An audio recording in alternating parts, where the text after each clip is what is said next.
दोस्तों, भारतीय टीम अभी ऑस्ट्रेलिया की सरजमीं पर 5 मैचों की बॉर्डर गावस्कर टेस्ट सीरीज खेल रही है, जहां पर इस टेस्ट सीरीज में दोनों टीमों के बीच कड़ी टक्कर देखने को मिल रहा है। वहीं पर भारत और ऑस्ट्रेलिया के बीच खेले जा रहे इस 5 मैचों के बॉर्डर गावस्कर टेस्ट सीरीज के खत्म होते ही इंडिया और ऑस्ट्रेलिया के बीच 3 मैचों की एक सुपरहिट रोमांचक वनडे सीरीज खेला जाना है, जिसके लिए बीसीसीआई और ऑस्ट्रेलियन क्रिकेट बोर्ड ने मिलकर इस वनडे सीरीज के लिए शेड्यूल को घोषित कर दिया है।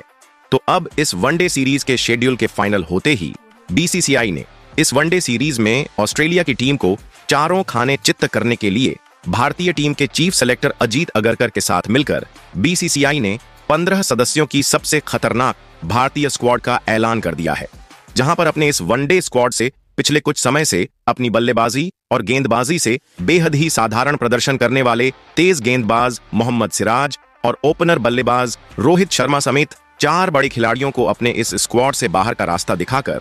अब इनकी जगह पर हाल ही बल्ले और गेंद से धमाकेदार प्रदर्शन करने वाले विकेटकीपर ओपनर बल्लेबाज संजू सैमसन और तेज गेंदबाज मयंक यादव समेत 4 नए युवा खिलाड़ियों को अपने इस T20 स्क्वाड में शामिल कर बीसीसीआई ने ऑस्ट्रेलियाई टीम के कप्तान पेट कमिंग समेत पूरी ऑस्ट्रेलिया की टीम को भौचक्का कर दिया है। इसके अलावा पिछले 1 सालों से चोट की वजह से भारतीय टीम से बाहर चल रहे 2 खूंखार खिलाड़ी भी अब पूरे तरीके से फिट होकर टीम इंडिया के इस वनडे स्क्वाड से जुड़कर अब ये खिलाड़ी भारतीय टीम के वनडे स्क्वाड को पहले से कहीं ज्यादा बेहद मजबूत और खतरनाक बना रहे हैं। तो अब ऐसे में इस वनडे सीरीज के लिए भारतीय टीम की ऑस्ट्रेलिया के खिलाफ प्लेइंग 11 में भी होंगे कई भयंकर हैरान कर देने वाले बड़े बदलाव, जिसे देख ऑस्ट्रेलियाई टीम के जरूर छूटेंगे पसीने। जी हां दोस्तों, आप बिल्कुल सही सुन रहे हैं। जैसा कि आपको पता है, टीम इंडिया वनडे फॉर्मेट की आईसीसी रैंकिंग की नंबर 1 की टीम है, तो वहीं पर ऑस्ट्रेलिया की टीम भी आईसीसी रैंकिंग में मौजूदा समय में नंबर 2 पर मौजूद है।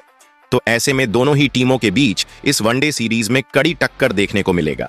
दोस्तों, इस वनडे सीरीज से पहले जब दोनों टीमें साल 2023 में 3 मैचों की ही वनडे सीरीज में आमने सामने टकराई थी, तब टीम इंडिया ने ऑस्ट्रेलिया को इस सीरीज में 2-0 से करारी हार का स्वाद चखाया था। तो ऐसे में ऑस्ट्रेलिया टीम की नजर इस सीरीज में भारत को हराकर पिछले वनडे सीरीज के हार का बदला टीम इंडिया से लेने पर होगी। तो वहीं पर टीम इंडिया की नजर एक बार फिर से ऑस्ट्रेलिया की टीम को इस वनडे सीरीज में रौंद कर वनडे फॉर्मेट में आईसीसी रैंकिंग की नंबर 1 टीम बने रहने की अपनी बादशाहत को बनाए रखना चाहेगी। तो दोस्तों, इस नए वीडियो में हम आपको बताने वाले हैं भारत और ऑस्ट्रेलिया के बीच खेले जाने वाले इस 3 मैचों के रोमांचक वनडे सीरीज का क्या होने वाला है पूरा शेड्यूल। वहीं पर भारत और ऑस्ट्रेलिया के बीच आज तक खेले गए वनडे मुकाबलों में दोनों टीमों का एक दूसरे के सामने क्या है जीत और हार के आंकड़े। तो आंकड़ों के इस गणित से दोनों में से कौन सी टीम इस वनडे सीरीज में पड़ेगी ज्यादा भारी। वहीं पर इस वनडे सीरीज का लाइव टेलीकास्ट टीवी पर और इस वनडे सीरीज की लाइव स्ट्रीमिंग मोबाइल पर आपको फ्री में कहां पर देखने मिलेगा। वहीं पर इसके अलावा बीसीसीआई और भारतीय टीम के चीफ सेलेक्टर अजीत अगरकर ने इस वनडे सीरीज में ऑस्ट्रेलियाई टीम के परखच्चे उड़ाने के लिए कौन कौन से 15 सदस्यों की नई स्क्वाड का किया है चयन, जिसे देख ऑस्ट्रेलिया टीम को अभी से इस वनडे सीरीज में हार का डर सताने लगा है। वहीं पर भारत और ऑस्ट्रेलिया के बीच खेले जाने वाले इस वनडे सीरीज के लिए टीम इंडिया की कैसी दिखाई दे सकती है सबसे बेस्ट प्लेइंग 11। इसके अलावा भारत और ऑस्ट्रेलिया के बीच खेले जाने वाले इस वनडे सीरीज से जुड़ी हुई कई बड़ी और जरूरी बातें, जिसे जानना आपके लिए यह वनडे सीरीज शुरू होने से पहले बन जाता है बेहद जरूरी। लेकिन उससे पहले दोस्तों, आप हमारे चैनल पर नए हो तो टीम इंडिया से जुड़ी हुई हर छोटी बड़ी जानकारी से जुड़े रहने के लिए अपने इस क्रिकेट चैनल क्रिकेट क्लासरूम को सब्सक्राइब दिल से, इस वीडियो को एक लाइक और शेयर करना बिल्कुल ना भूले। तो दोस्तों, इस वीडियो की शुरुआत करते हैं भारत और ऑस्ट्रेलिया के बीच खेले जाने वाले इस 3 मैचों के वनडे सीरीज के पूरे शेड्यूल से। तो दोनों टीमों के बीच का पहला वनडे का बड़ा महामुकाबला ऑस्ट्रेलिया के मेलबोर्न में, तो वहीं पर दूसरा वनडे का बड़ा महामुकाबला ऑस्ट्रेलिया के गाबा में, तो वहीं पर इस सीरीज का तीसरा और आखिरी वनडे का सुपरहिट मुकाबला ऑस्ट्रेलिया के सिडनी क्रिकेट स्टेडियम में भारतीय समयानुसार दोपहर 1:30 बजे से खेला जाएगा। वहीं पर अब अगर इस वनडे सीरीज के लाइव टेलीकास्ट और लाइव स्ट्रीमिंग की बात करें, इस सीरीज का लाइव टेलीकास्ट टीवी पर स्पोर्ट्स 18 नेटवर्क चैनल पर, तो वहीं मोबाइल पर इस T20 सीरीज की लाइव स्ट्रीमिंग हमको जो सिनेमा ऐप पर बिल्कुल फ्री में देखने को मिलेगा। वहीं पर दोस्तों, अब अगर इस वनडे सीरीज के लिए टीम इंडिया के कप्तान और उपकप्तान की बात करें, तो बीसीसीआई ने हार्दिक पांड्या को भारतीय टीम का कप्तान, तो वहीं पर शुभमन गिल को टीम इंडिया का उपकप्तान बनाया है। वैसे दोस्तों, आप कमेंट कर बताओ भारतीय टीम का वनडे फॉर्मेट का सबसे बेहतरीन और शानदार कप्तान कौन है। वहीं पर दोस्तों इस वनडे सीरीज में ऑस्ट्रेलिया की टीम को रौंदने के लिए बीसीसीआई ने जिन 15 सदस्यों की खतरनाक स्क्वाड को चुना है, उस ढांसू स्क्वाड की बात करने से पहले आपको बताते हैं क्या है भारत और ऑस्ट्रेलिया के बीच आज तक खेले गए वनडे मुकाबलों में जीत और हार के आंकड़े। तो भारत और ऑस्ट्रेलिया की टीमें आज तक एक दूसरे से 151 मुकाबलों में भिड़ चुकी है, जिसमें भारतीय टीम ने 57 मुकाबलों में जीत का झंडा लहराया है, तो वहीं पर ऑस्ट्रेलिया की टीम ने 84 मुकाबलों में जीत हासिल किया है। तो वहीं पर 10 वनडे मुकाबले का कोई नतीजा दोनों टीमों के बीच नहीं निकला। तो इन आंकड़ों के लिहाज से ऑस्ट्रेलिया की टीम भारतीय टीम के ऊपर भारी दिखाई देती है। इसी बात को ध्यान में रखते हुए इस वनडे सीरीज में ऑस्ट्रेलिया की टीम को बिल्कुल भी हल्के में न लेते हुए बीसीसीआई ने जिन 15 सदस्यों की भारतीय टीम के स्क्वाड का चयन किया है, उस स्क्वाड की बात करें तो सबसे पहले इस स्क्वाड में बीसीसीआई ने 3 ओपनर बल्लेबाजों को शामिल किया है, जो कि शुरुआती ओवरों से ही गेंदबाजों पर जमकर बरसते हुए पावर प्ले में ही विरोधी टीम को बैकफुट में धकेल देते हैं। तो इस स्क्वाड में पहले सलामी बल्लेबाज के तौर पर सबको हैरान करते हुए संजू सैमसन को पहली बार आईसीसी के किसी बड़े टूर्नामेंट में मौका दिया गया है। संजू सैमसन की बात करें तो वनडे फॉर्मेट में इनकी वापसी पूरे 1 सालों के बाद हो रही है। इससे पहले संजू सैमसन ने साउथ अफ्रीका के खिलाफ कोई वनडे का मुकाबला खेला था, जहां पर उनके बल्ले से शतक निकला था। वहीं पर अभी हाल ही में साउथ अफ्रीका के खिलाफ ही T20 सीरीज में बल्ले से धूम मचाते हुए बतौर ओपनर बल्लेबाज बैक टू बैक 2 शतक ठोककर हर किसी को काफी प्रभावित किया था। वहीं पर अब अगर संजू सैमसन के वनडे मुकाबलों के आंकड़ों की बात करें तो केवल 16 वनडे के मुकाबले खेलते हुए 55 के शानदार औसत से 500 से ज्यादा रन बनाते हुए 1 शतक तो 3 अर्धशतक इस फॉर्मेट में ठोका है। वहीं पर इस स्क्वाड में दूसरे ओपनर बल्लेबाज के तौर पर बाएं हाथ के विस्फोटक युवा ओपनर बल्लेबाज यशस्वी जायसवाल को मौका दिया गया है। दोस्तों, यशस्वी जायसवाल ने बतौर ओपनर बल्लेबाज अब तक टेस्ट और T20 में अपनी एक अलग पहचान बना ली है, लेकिन अभी तक भारतीय टीम के लिए कोई भी वनडे का मुकाबला खेला नहीं है।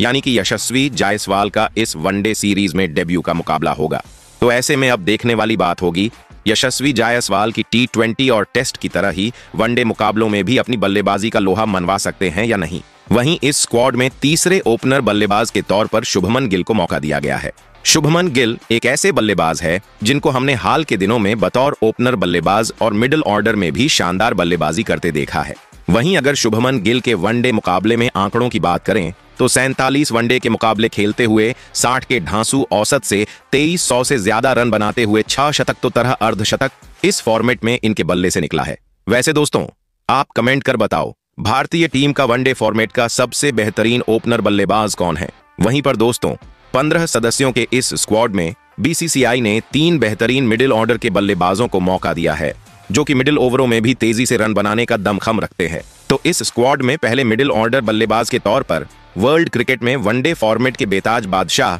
विराट कोहली को मौका दिया गया है। विराट कोहली एक ऐसे बल्लेबाज है जो कि वनडे मुकाबलों में बतौर मिडिल ऑर्डर बल्लेबाज सबसे खतरनाक बल्लेबाजों में गिने जाते हैं, क्योंकि विराट कोहली इस फॉर्मेट में विराट पारी खेलने के लिए जाने जाते हैं। वहीं पर अब अगर विराट कोहली की वनडे मुकाबलों में आंकड़ों पर नजर डाले तो विराट कोहली ने 295 वनडे के मुकाबले खेलते हुए 60 के धमाकेदार औसत से लगभग 14,000 रन बनाते हुए इस फॉर्मेट में 50 शतक और 72 अर्धशतक जड़ा है। इस स्क्वाड दूसरे मिडिल ऑर्डर बल्लेबाज के तौर पर सूर्य कुमार यादव को मौका गया है। सूर्य कुमार यादव ने अपनी ताबड़तोड़ बल्लेबाजी से T20 में कई कीर्तिमान बनाते हुए पिछले 2 सालों से इस फॉर्मेट में एक तरफा राज किया है, लेकिन अभी तक वनडे फॉर्मेट में सूर्य कुमार यादव का बल्ला उस लिहाज से चला नहीं है जिस कद के वो बल्लेबाज हैं। वहीं पर अब अगर सूर्य कुमार यादव के वनडे मुकाबले में आंकड़ों की बात करें तो 37 वनडे के मुकाबले खेलते हुआ अब तक केवल 800 रन बनाए हैं, जिसमें इनके बल्ले से 4 अर्धशतक निकला है। वहीं पर इस स्क्वाड में तीसरे और आखिरी मिडिल ऑर्डर बल्लेबाज के तौर पर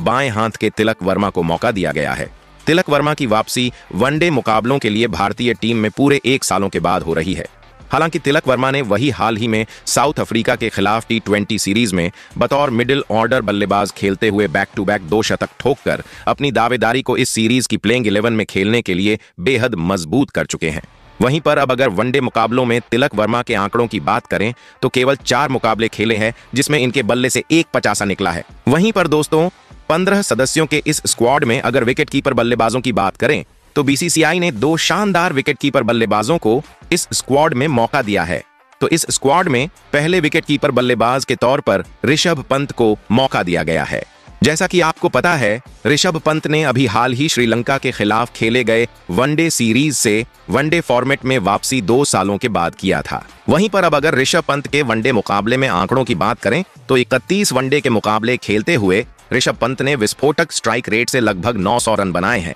वहीं पर इस फॉर्मेट में 1 शतक तो 5 अर्धशतक भी इनके बल्ले से निकला है। वहीं इस स्क्वाड में दूसरे विकेटकीपर बल्लेबाज के तौर पर लोकेश राहुल को शामिल किया गया है। लोकेश राहुल एक ऐसे बल्लेबाज है जो क्रिकेट के किसी भी फॉर्मेट में किसी भी पोजीशन पर लाजवाब बल्लेबाजी करने के लिए जाने जाते हैं। वहीं पर अगर लोकेश राहुल के वनडे मुकाबले में आंकड़ों पर नजर डालें तो 77 वनडे के मुकाबले खेलते हुए 3000 के लगभग रन बनाए हैं, जिसमें इनके बल्ले से 7 शतक तो 18 अर्धशतक निकला है। वैसे दोस्तों, आप कमेंट कर बताओ, वनडे फॉर्मेट के लिए भारतीय टीम का सबसे बेहतरीन विकेटकीपर बल्लेबाज कौन हो सकता है। वहीं पर अब अगर 15 सदस्यों के इस स्क्वाड में ऑलराउंडर खिलाड़ियों की बात करें तो बीसीसीआई ने 3 कमाल के ऑलराउंडर खिलाड़ियों को मौका दिया है, जो कि अपनी धुआंधार बल्लेबाजी और घातक गेंदबाजी के दम पर टीम इंडिया को यह वनडे सीरीज जीतवाने का मद्दा रखते हैं। तो इस स्क्वाड में पहले ऑलराउंडर खिलाड़ी के तौर पर नीतीश कुमार रेड्डी को मौका दिया गया है। हाल ही में नीतीश कुमार रेड्डी को T20 और टेस्ट मुकाबले में भारतीय टीम में डेब्यू करने का मौका मिला था, जहां पर नीतीश कुमार रेड्डी ने बतौर ऑलराउंडर खिलाड़ी अपनी बल्लेबाजी और गेंदबाजी की गजब की छाप छोड़ते हुए शानदार प्रदर्शन किया था। तो अब ऐसे में देखने वाली बात तो होगी इस वनडे सीरीज में बतौर ऑलराउंडर खिलाड़ी नीतीश कुमार रेड्डी कितने घातक साबित होते हैं। वहीं इस स्क्वाड में दूसरे ऑलराउंडर खिलाड़ी के तौर पर वर्ल्ड क्रिकेट के सबसे बड़े मैच विनर ऑलराउंडर खिलाड़ी हार्दिक पांड्या को मौका दिया गया है। हार्दिक पांड्या मौजूदा समय में भारतीय टीम के सबसे बड़े ऑलराउंडर खिलाड़ी है, जो कि अपनी बल्लेबाजी और गेंदबाजी के दम पर किसी भी मुकाबलों का नतीजा पलक झपकते बदल देने की काबिलियत रखते हैं, जिनके आंकड़े भी वनडे मुकाबले में शानदार हैं। जहां पर 86 वनडे के मुकाबले खेलते हुए इस फॉर्मेट में अपने बल्ले से जहां 1800 रन बनाते हुए 11 अर्धशतक ठोका है, तो वहीं अपनी घातक गेंदबाजी से लगभग 90 विकेट चटकाए हैं। वहीं पर इस स्क्वाड में तीसरे और आखिरी ऑलराउंडर खिलाड़ी के तौर पर वाशिंगटन सुंदर को मौका दिया गया है। हाल ही में वाशिंगटन सुंदर ने क्रिकेट के तीनों ही फॉर्मेट में अपनी बल्लेबाजी और गेंदबाजी का लोहा मनवाया है, जहां पर वाशिंगटन सुंदर मिडिल ओवरों में कंजूसी से गेंदबाजी करते हुए विकेट चटकाने के लिए जाने जाते हैं, तो वहीं पर जरूरत पड़ने पर बल्ले से भी जौहर दिखाते हुए रन बनाने की काबिलियत रखते हैं, जिनके अगर हम वनडे मुकाबले में आंकड़ों की बात करें तो वाशिंगटन सुंदर ने इस फॉर्मेट में लगभग 23 विकेट लेते हुए बल्ले से भी कुछ बेहतरीन पारियां खेली हैं। वहीं पर इस 15 सदस्यों के स्क्वाड में अगर गेंदबाजों की बात करें तो बीसीसीआई ने 4 गेंदबाजों को इस स्क्वाड में मौका दिया है, जो कि इस वनडे सीरीज में कंगारू टीम के बल्लेबाजी क्रम को तहस नहस कर देने का दमखम रखते हैं। तो इस स्क्वाड में पहले गेंदबाज के तौर पर तेज गेंदबाज मोहम्मद सिराज को मौका दिया गया है। मोहम्मद सिराज का फॉर्म जरूर पिछले कुछ वनडे सीरीज से काफी उतार चढ़ाव भरा देखने को मिला है, लेकिन मोहम्मद सिराज जिस कद के गेंदबाज हैं, उनके सामने रन बनाना किसी भी बल्लेबाज के लिए इतना आसान होता नहीं है, जिनके अगर हम वनडे मुकाबले में आंकड़ों की बात करें तो 44 वनडे के मुकाबले खेलते हुए सिराज ने इस फॉर्मेट में 71 विकेट चटकाए हैं। वहीं पर इस स्क्वाड में दूसरे गेंदबाज के तौर पर तेज गेंदबाज मोहम्मद शमी को मौका दिया गया है। Mohammed Shami one day World Cup के दौरान चोटिल हो गए थे, जिस वजह से वो पिछले 1 सालों से भारतीय टीम से बाहर चल रहे थे, लेकिन अब पूरे तरीके से फिट होकर धमाकेदार वापसी कर चुके हैं, जिनके टीम इंडिया में शामिल हो जाने से भारतीय टीम की तेज गेंदबाजी निश्चित तौर पर पहले से कहीं ज्यादा मजबूत दिखाई देगी। वहीं पर अगर मोहम्मद शमी के वनडे मुकाबले में आंकड़ों की बात करें तो 195 विकेट निकले हैं। वहीं पर इस स्क्वाड में तीसरे गेंदबाज के तौर पर ऑर्थोडॉक्स स्पिनर गेंदबाज कुलदीप यादव को मौका दिया गया है। कुलदीप यादव ने हाल ही में खेले गए वनडे मुकाबलों में गजब की गेंदबाजी की है। कुलदीप यादव मिडिल ओवरों में कंजूसी से गेंदबाजी करते हुए विकेट निकालने के लिए जाने जाते हैं, जिनके अगर हम वनडे मुकाबले में आंकड़ों पर नजर डालें तो में 106 वनडे के मुकाबले खेलते हुए अपनी फिरकी गेंदबाजी से 172 विकेट चटकाए हैं। वहीं पर इस स्क्वाड में चौथे और आखिरी गेंदबाज के तौर पर पहली बार टीम इंडिया के वनडे स्क्वाड में तेज गेंदबाज मयंक यादव को मौका दिया गया है। मयंक यादव को हाल ही टीम इंडिया के लिए T20 मुकाबलों में डेब्यू करने का मौका मिला था, जहां पर उन्होंने अपनी तेज गति की गेंदबाजी से बल्लेबाजों को चौंकते हुए अपनी गेंदबाजी से हर किसी को प्रभावित किया था। मयंक यादव एक ऐसे गेंदबाज हैं जो लगातार 150 किलोमीटर प्रति घंटे की रफ्तार से गेंदबाजी कर सकते हैं। वैसे दोस्तों, आप कमेंट कर बताओ, भारतीय टीम अपनी इस 15 सदस्यों की युवाओं और सीनियर खिलाड़ियों से भरे हुए इस ढांसू और खतरनाक स्क्वाड के साथ ऑस्ट्रेलिया को टीम मायाचौंट की इस वनडे सीरीज में हरा सकती है या फिर नहीं। वहीं पर इसके अलावा बीसीसीआई को और किस खिलाड़ी को इस नए स्क्वाड में देना चाहिए था खेलने का मौका। वहीं पर इसके अलावा आपके लिहाज से इस वनडे सीरीज के लिए टीम इंडिया की क्या होनी चाहिए सबसे बेस्ट और मजबूत प्लेइंग 11।